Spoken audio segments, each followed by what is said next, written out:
On today's show, the Grizzlies fire Coach Fizdale, Derrick Rose mulls his NBA future, and Giannis gets angry. up down on Butler calling out his teammates, the Cavs considering a trade for DeAndre, and the debut of some Nike statement jerseys. And Heat Bulls gives us an entire game of weekend whoopsies. It's Monday, November 27th. The starter starts now.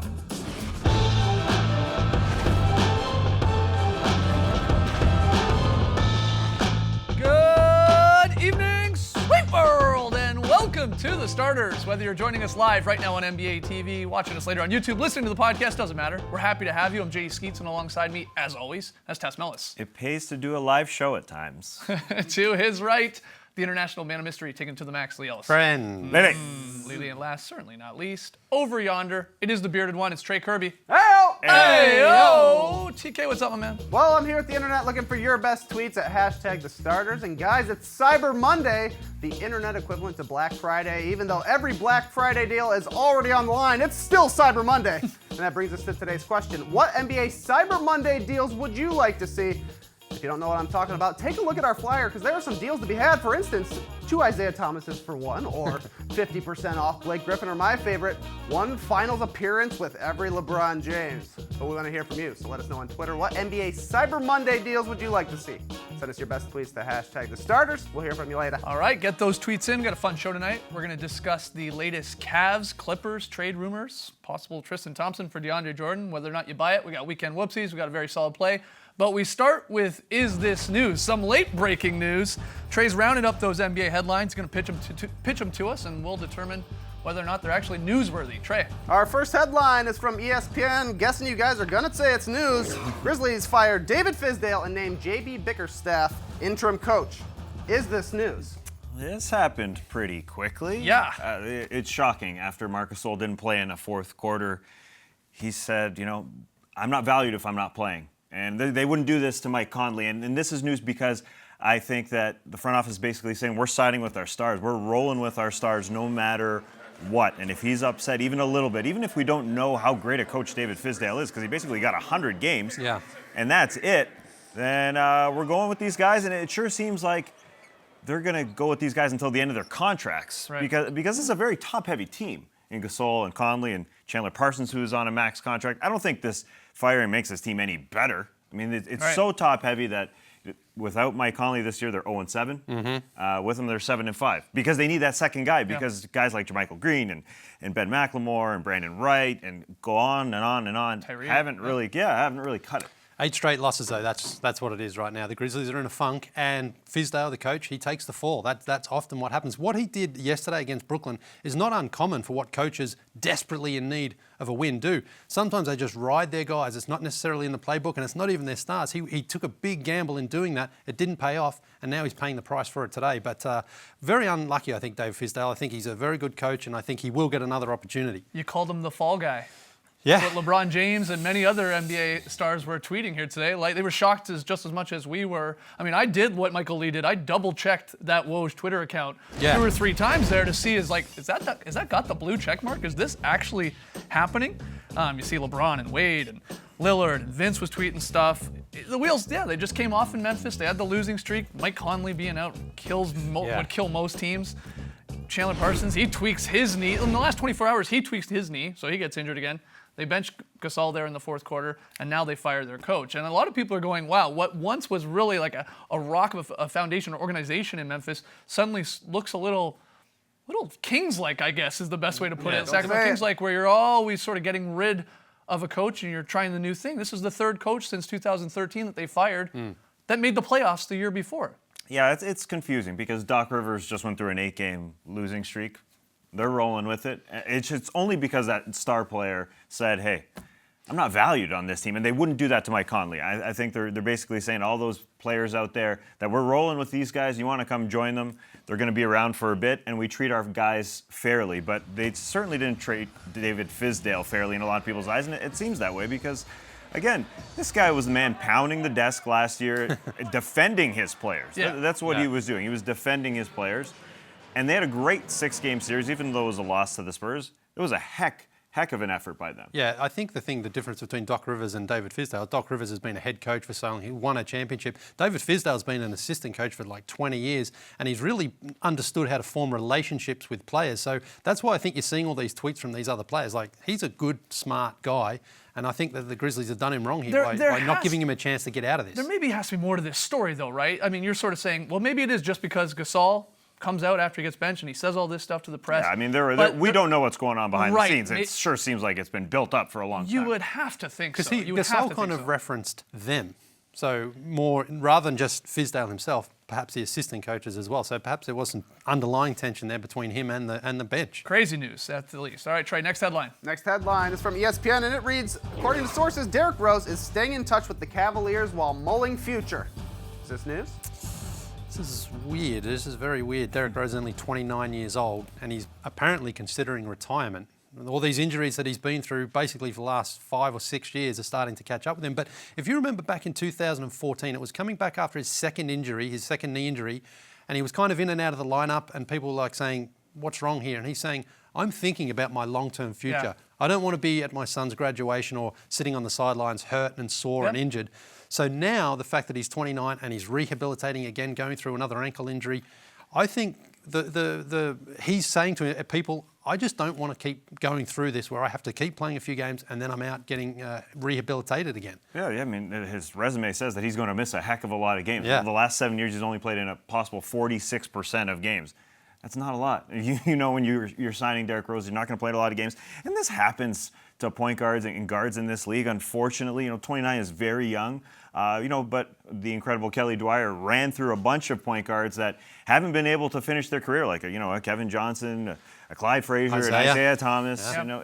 They get into their early 30s, and Derrick Rose is definitely younger than those guys at this point. But man, he just doesn't play a lot. It would be shocking to see him walk away, because he'd also be walking away from a lot of money. I was just going to bring that up. Nick DiPaolo of ESPN pointing out, if he does, let's say he says, I don't want to do this, I want to be able to walk in 5 years from now, he'd be leaving potentially $80 million in sneaker money from Adidas, signing that massive, massive extension there, a 13-year deal there in 2012. That would be the awkward part, just to leave that much money. Yeah. Because, he's on a vet minimum right now, 2.1. It's like, this is nothing compared to the $80 million. But then that could be awkward, too, potentially. If he does still want to continue to play, he'd be sort of just signing these little 1, maybe 2-year deals with everyone sort of knowing, well, you're only really doing it so you can get your money. Not that you should really be mad at that as well. If you can make a roster, you can make a roster. Yeah. But Adidas is wanting to walk away from it, because that hasn't been a good investment for them. It started off great, but the injuries have just caught up, and he's just not the same player. I mean, what made him special was his explosiveness. Yeah. A point guard who could dunk like that was incredible, and he just hasn't got that anymore, and he just can't perform. He can't impact games the way that he used to. His numbers, particularly last year in New York, weren't all that bad, but he just didn't have the same impact on the game that he used to have there in Chicago during his best years. Yeah, and we continually talk about him physically, but emotionally, whatever's going on off the court is obviously bothering him a lot. He disappeared in January as a member of the New York Knicks. There's been a lot off the court as well, so that's the stuff we don't know about. Hopefully we haven't seen him play his last game, but obviously keep our eye on that. Trey, final headline. All right, our final headline's from NBA.com, and it says, Giannis Antetokounmpo downplays confrontation with Bucks assistant coach. Is this news? Is this news? Giannis says it's not news. Yeah, that's right. He came out, he clarified. He said, me and assistant coach Sean Sweeney, this is our type of relationship. We're like brothers. Yeah. And I believe yell that at because each other. He doesn't really flinch, Sweeney, there when Giannis comes at him. So that to me says that that's not the first time they've kind of clashed heads on something like that. And Giannis, in the heat of the moment, kind of cooled down, but Sweeney didn't seem to be too bothered. And Giannis again addressed that today and said, this is what we do, man. This happens all the time. Well, he was really angry at the fact he had 8 free throws in the first quarter and then 3 the rest of the way. He wasn't getting calls, and he was furious. And Jason Kidd was yelling about it, and the entire, I think, organization, bench, team, roster was upset in general surrounding Giannis, supporting Giannis. So I don't think it's a big deal. I just think that these guys are a little angry. Yeah. And rightfully so. He wants some superstar calls. And because he does it, he's a little bit of the Dwight Howard situation where he's a big boy, kind of like LeBron as well. And sometimes the impact is just absorbed by those monstrous. officiate 'em. Yeah, it is. It is kind of tough. Yeah, and the Bucks have regressed a little since Bledsoe came over. They won their first four, Yep. 3 or 4 since then they've lost, and I think Giannis is just a little bit frustrated. They're out of the playoffs right now, which is strange considering the start that they had. The Bucks have just teams have started to figure them out a bit. But what you're saying, as long as that they have the relationship that those two do, Sweeney and Giannis, you like this fire from your MVP type player. Yeah, I guess so. Yeah. You'd rather, would you Wouldn't want to see it on the sidelines during games as much. I wouldn't think it doesn't look good. Giannis says though that basically Sweeney's been there since Giannis has been there to help develop him. So they spend so much time together and they push each other. Giannis again, he addressed that earlier today. So we're both trying to win. We're both very competitive, and they both try to get the most out of each other. So I guess it's happened before, and it probably will happen again, but just not on the sidelines. That's what he said. He got caught on camera. Yeah, exactly. That's all that happened there. All right, we got to take a break. Lots more still to come on the starters tonight. When we return, we'll jump in to the up-down report and talk about whether the Clippers would want to swap DeAndre Jordan for Tristan Thompson. Those are some of the rumors out there. Don't go anywhere. You're watching the starters.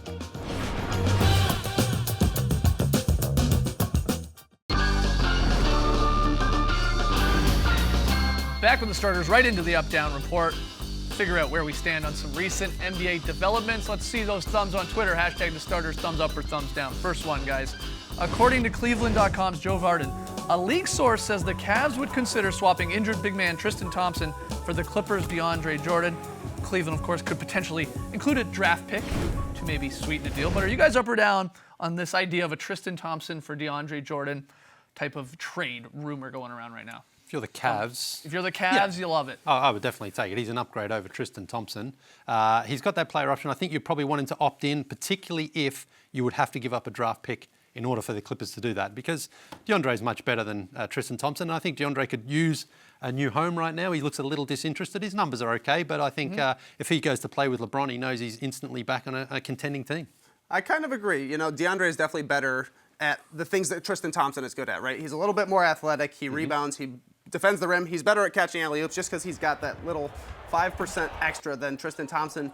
But Tristan Thompson has done it against the Warriors. He's played that outside defense, which I think is a huge part of the benefit of having a guy like Tristan Thompson. He can switch on to Curry and Klay Thompson and stick with him for like 10 seconds. You need to be able to play against the Warriors. For against any other team, maybe DeAndre Jordan is the better choice, but I kind of think you might want Tristan Thompson still there if you're the Cavs. I think Tristan Thompson's the smarter move because he signed for longer, he signed for cheaper. This team is old. You know, DeAndre Jordan's an older player.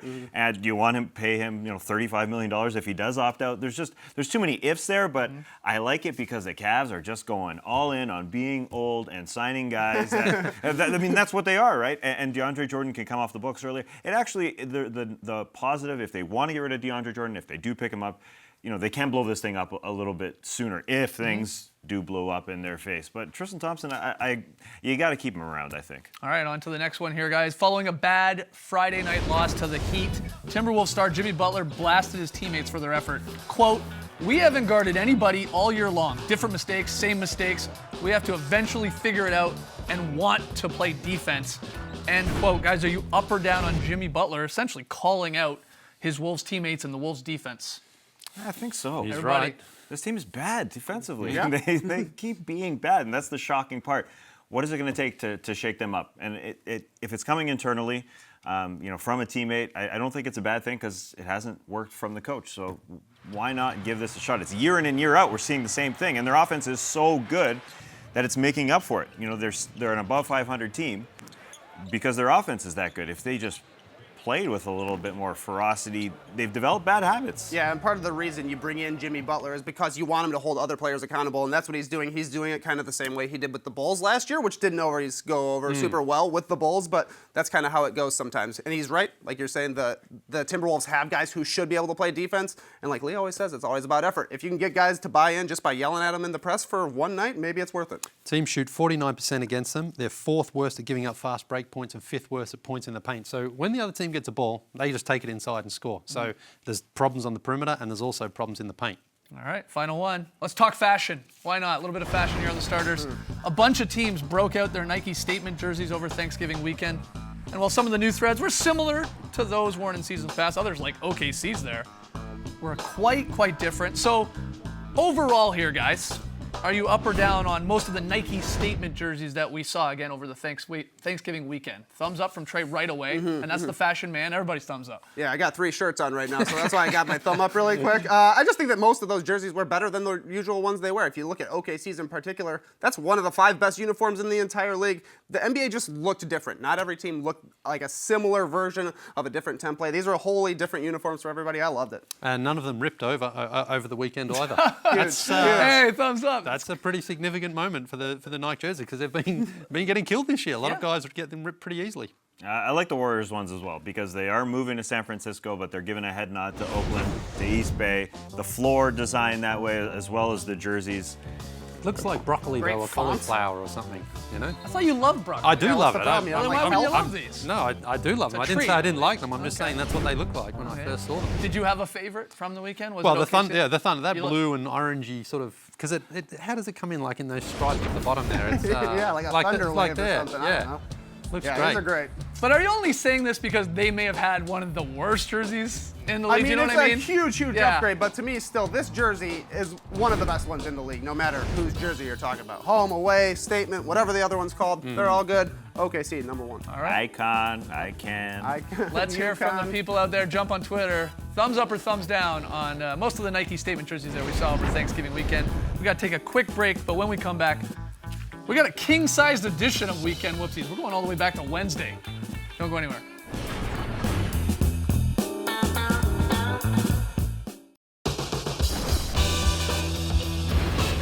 Back with the starters where it's time for some Weekend Whoopsies, though we're going all the way back to Wednesday night, seeing as we had Thanksgiving off. Let's do it. A king-size edition here. LeBron, king size. I set that up for you Wow, perfectly, wow. man. Though he's got the lean back there. Going windmill, he just gets a little too cash. Yeah. I mean, that's a great missed dunk, though. This one from also Wednesday night in Madison Square Garden. Yeah, keep your eye on Tim Hardaway Jr. here because the ref goes down and Tim turns into an ump. During Just gameplay. beat the tag, yeah. Safe. Top part of your screen here. Lance Stevenson gets the ball. Ball fakes, head fakes, all the fakes. He's bringing it, and then he explodes as he drops the ball off. It's perfect to have him back in Indiana for this sort of stuff. Barely even moves. There's like a glitch in the Matrix there. Troy Daniels is going to come right into your living room. Whoa! Whoa!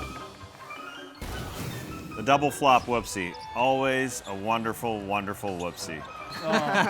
2 big men, too. Yeah. How do you call a foul then? Just let them both flop. After that game, Pelicans Warriors, Klay Thompson heading to the podium. Not happy with that Gatorade there. They don't pay him. Lemon lime or nothing. Yeah, he's a chocolate milkman. Milkman. Nice to see him all dressed up as well. Garrett Temple gets the ball right in the hands on the break and then loses it out of bounds.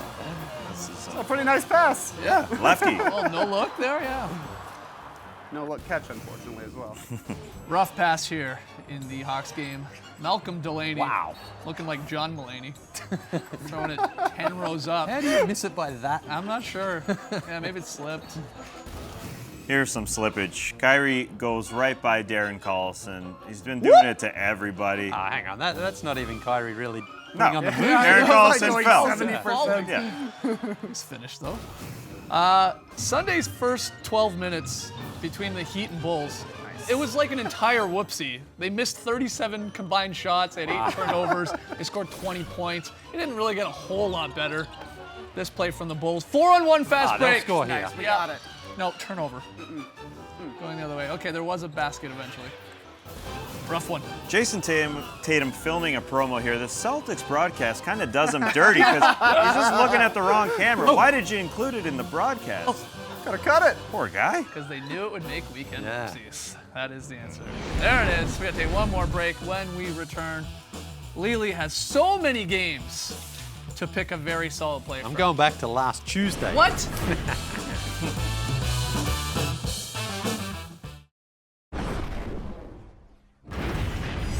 When you start talking about the three-point shot, you got to go back decades. Back then, the ball had to go inside. And today, a lot of that has changed.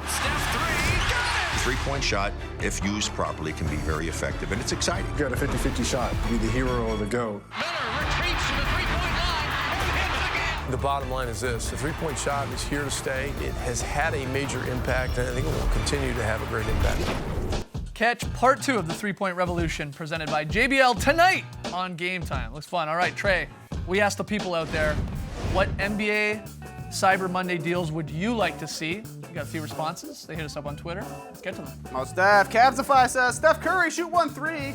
Get the next one for free. They always come in bunches. Alejandro says, get it. Greg Popovich, get an NBA Playoffs lifetime pass. But Lee, mine, your favorite, comes from Zach, who says, get one Rolando Blackman and get a huge bucket full of confidence! What a deal. Great A bucket of confidence. All right. Put it next to your bowl of patience. Wednesdays, pick'em results. Tass was the only one that had the Spurs. Pelicans pulled that out. So you see the race there heating up. We're running out of days here for November. And tonight's game, Cavs-Sixers, should be a good one. Trey and Tass have the Cavs. Lee and I taking the Sixers at home. That pick'em payoff, it'll happen next week by the looks of it. Because like I said, November's almost done. All right, Lily, VSP time. Who gets it? Going out to Utah on Saturday night, and this one came courtesy of John Schumann. Took time away John from crunching Schumann plays numbers for the Jazz? at NBA.com to simply appreciate the beauty of a very solid play. Thanks very much, Shooms. That's what I call a very solid play. That was a beauty, Lee, but for the very unsolid play brought to you by nobody. This one is out in Minnesota. Karl-Anthony Towns down the lane for a huge dunk. But Andrew Wiggins for the 3 from the wing, and that's what I call a smiley, very unsolid play.